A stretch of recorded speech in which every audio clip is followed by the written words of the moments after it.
अस्सलाम वालेकुम। Grip on trip का नया एपिसोड। और इस वक्त मैं मेरे पीछे थानू कोई पहाड़ नज़र नहीं आ रहा होना, पीछे एक दरिया नज़र आ रहा है, तो पीछे लाहौर शहर नज़र आ रहा है।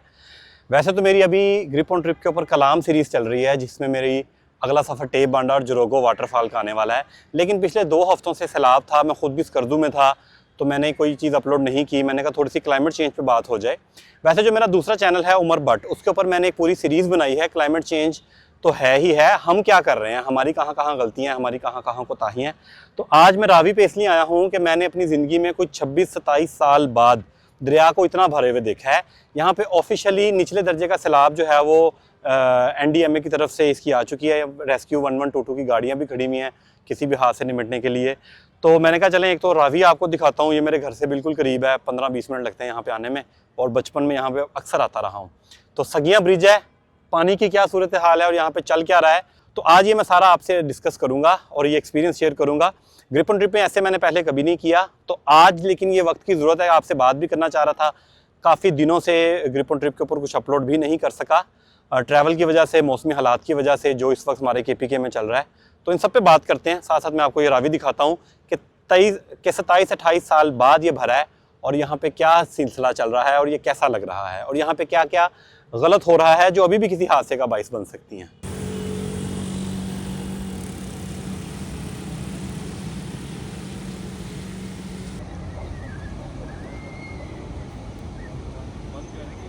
इस सैलाब से एक फ़ायदा तो ये होगा कि जो ज़मीन के अंडरग्राउंड जो पानी के ज़ख़ीरे होते हैं वो भरेंगे तो सही, लेकिन आप ये देखें कितना कीमती पानी है और किस कदर तेज़ी से हमने इसको छोड़ा था कि फटाफट निकलते समुंदर तक पहुँच, ये भी ज़ाहिर किया जा रहा है।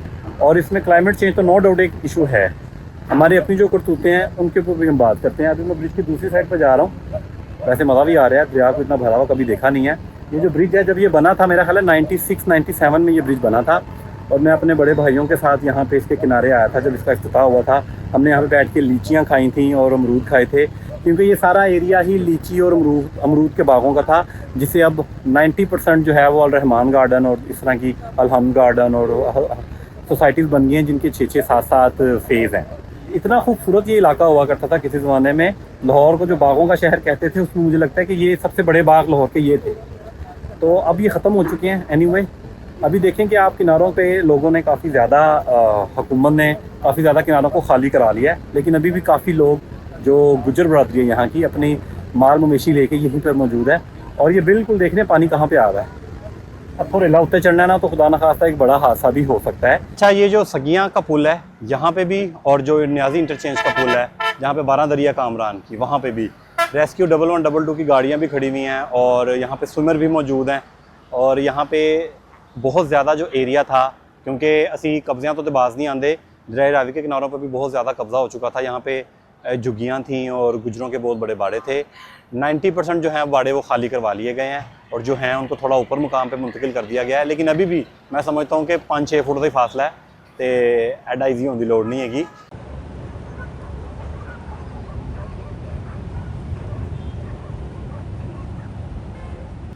जी, बारिश भी है आज और नाल सिट्टे भी चल रहे हैं, निज़ाम ज़िंदगी ये चेक करें। हाँ जी, किन्ने दा? अच्छा, बारिश में आपको पता है कि वैसे ही बंदे का ज़हन बन जाता सिट्टे खान का। तो अभी हम साइड पे थे तो मैंने सड़क से चेक कर लिया था कि भाई ना इधर सिट्टा प्रोग्राम चल रहा है, तो ऐसे भी वही शुरू कर देता है।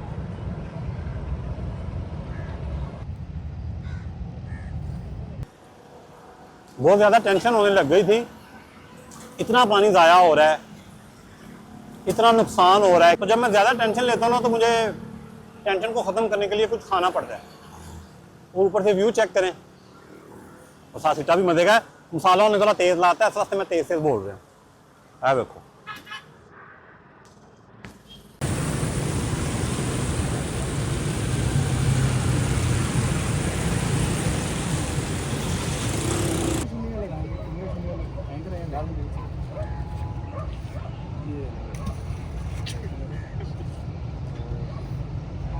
मैंने भाई से पूछा कोई मच्छी मुच्छी फड़ी है तुसी के नहीं, कहते यार पहले तो फड़ने पे था, हुण तुसी आ गए हो तो हुण कोई नहीं आनी।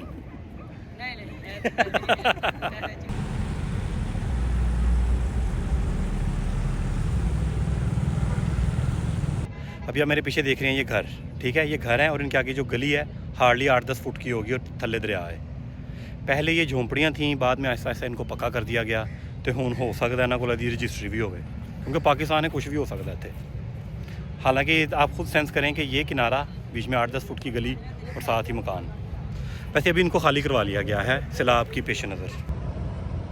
अच्छा, जब भी सैलाब की बात होती है तो जो हुक्मरान हैं, उनके जो मौजूदा इदारे हैं या मौजूदा वज़ीर हैं, उनके मुंह से पहला लफ्ज़ है क्लाइमेट चेंज का निकलता है। ये क्लाइमेट चेंज बोल के वो दो तरफ से फ़ायदा लेते हैं। एक तो अपनी जिम्मेदारियों से भाग जाते हैं कि साड़ी तो कोई जिम्मेदारी नहीं, क्लाइमेट चेंज है तो ऐसे कुछ नहीं कर सकते।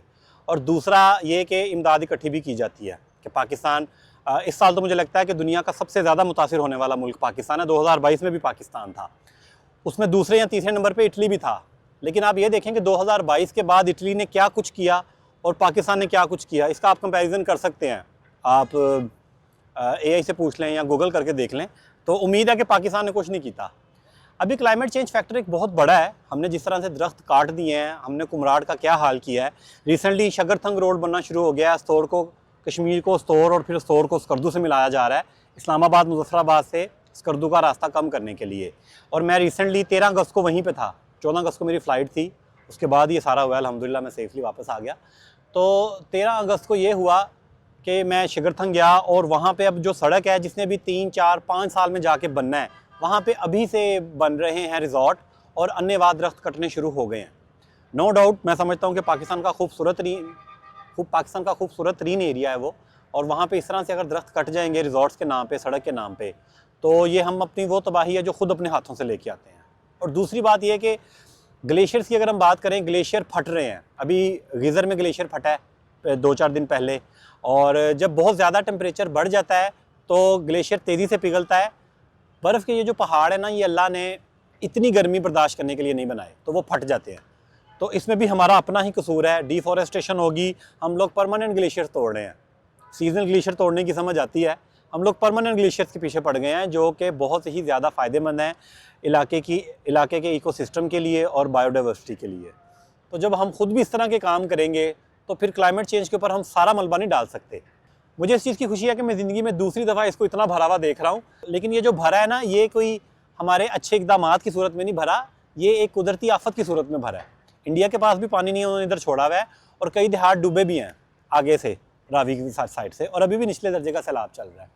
अब देखें कितना तेज़ी से पानी और किस कदर कीमती पानी है, ये मिट्टी लेके आ रहा है ज़रखेज़। यही अगर आपने खेतों में दी हो तो उसकी लेयर बिछती है। हम जो इतना फर्टिलाइज़ करते हैं अपनी फसलों को, तो ये मिट्टी उसके असर को भी कम करती है, ये ज़रखेज़ी में इजाफा करती है। लेकिन नहीं, अभी फ्लड वार्निंग ताज़ा जारी की गई है, और आप देख रहे हैं कि ये जो सरकारी अफसरान जा रहे हैं, जितने भी लोग किनारों के करीब मौजूद थे, उनको कहने जा रहे हैं कि भाई वापस आइयो, है ना, कि अखबार च लभना पवे। अभी मैंने 2 से 3 घंटे का एक डे आउट किया है। मौसम बड़ा खूबसूरत था, बीच में बारिश होना भी शुरू हो गई, और सगियाँ का जो ब्रिज है लाहौर की तरफ आए तो जैसे दरिया ख़त्म होता है उसके राइट लेफ्ट 2 पार्क बनाए गए थे बड़े खूबसूरत। एक में हम क्रिकेट खेला करते थे, एक में झूले थे, दोनों ख़त्म करके उसे दरख्त ला देते गए कि लाहौर को ग्रीनरी की ज़रूरत है। प्ले ग्राउंड ख़त्म करके इन्होंने लगाए दरख्त। अभी शाम होने को है, तकरीबन आधे घंटे तक मगरिब हो जाएगी, तो रावी के ऊपर अलर्ट जारी है, इसलिए जो फोर्सेस हैं वो काफ़ी एक्टिव नज़र आ रही हैं। पानी बहुत ऊपर आया हुआ है, और मैं आया ही सिर्फ इसलिए था कि एक तो ग्रिप ऑन ट्रिप पर आपसे मुलाकात नहीं हो रही थी, मैंने अपनी कलाम सीरीज़ रोकी हुई थी फ्लड्स की वजह से, मेरा अपना दिल नहीं कर रहा था एडिटिंग करने का और उसको अपलोड करने का। तो एक मैं वीडियो बना रहा हूँ आपके लिए बड़ी स्पेशल। ग्रिप ऑन ट्रिप ने आज तक जितने सफ़र किए हैं अपने, उसके अच्छे शॉट्स, पाकिस्तान गवादर से लेकर खुंजराब तक, उसकी मैं कलेक्शन बना रहा हूँ। कोई 2 से ढाई घंटे की वीडियो होगी। मुझे पर्सनली ये बड़ा शौक था बनाने का, इसमें बड़ी मेहनत लग रही थी, इसलिए मैं बनाना नहीं सा पाया, लेकिन अब मैं तकरीबन बना दी है। हो सकता है वीकेंड तक अपलोड कर दूं। लेकिन इस एपिसोड का आप मुझे बताइएगा, मेरा ये एक्सपीरियंस था दरिया को देखने का। आज ज़िंदगी में शायद दूसरी दफ़ा मैंने दरिया को इतना भरे हुए देखा है, इसलिए मैं इधर आ गया, और मैंने कहा चलें आपसे बात भी हो जाएगी। क्लाइमेट चेंज के ऊपर भी हम बात कर लेंगे कि KPK में जो हो रहा है उसमें हमारा कितने हद तक कसूर है, और नेचुरल डिज़ास्टर तो है ही, लेकिन उसमें हमारा कितनी हद तक कसूर है। तो अल्लाह सबको महफूज रखे, अल्लाह सबके जानो माल की हिफाजत फरमाए। और ये एपिसोड मुझे बताइएगा आपको कैसा लगा, और क्या आपसे ऐसी मुलाकातें होनी चाहिए, ये भी मुझे कमेंट्स में बताइएगा। अगर तो आप कहते हैं कि ऐसी मुलाकात हो जानी चाहिए हफ्ते में 1-2 दफ़ा, तो फिर मैं ऐसी वीडियोस भी बना सकता हूँ। लेकिन जैसे ये निकलेगा तो उसके बाद मैं रोटी से पहुँच जाना है, मैंने रोटी के अलावा और कोई काम नहीं आता। तो अगर आप कहेंगे तो अगला वीलॉग जो है वो हम खापा प्रोग्राम भी कर सकते हैं। ग्रिप ऑन ट्रिप को सब्सक्राइब कीजिएगा, कमेंट में मुझे बताइएगा आपको ये एपिसोड कैसा लगा। अल्लाह हाफिज़।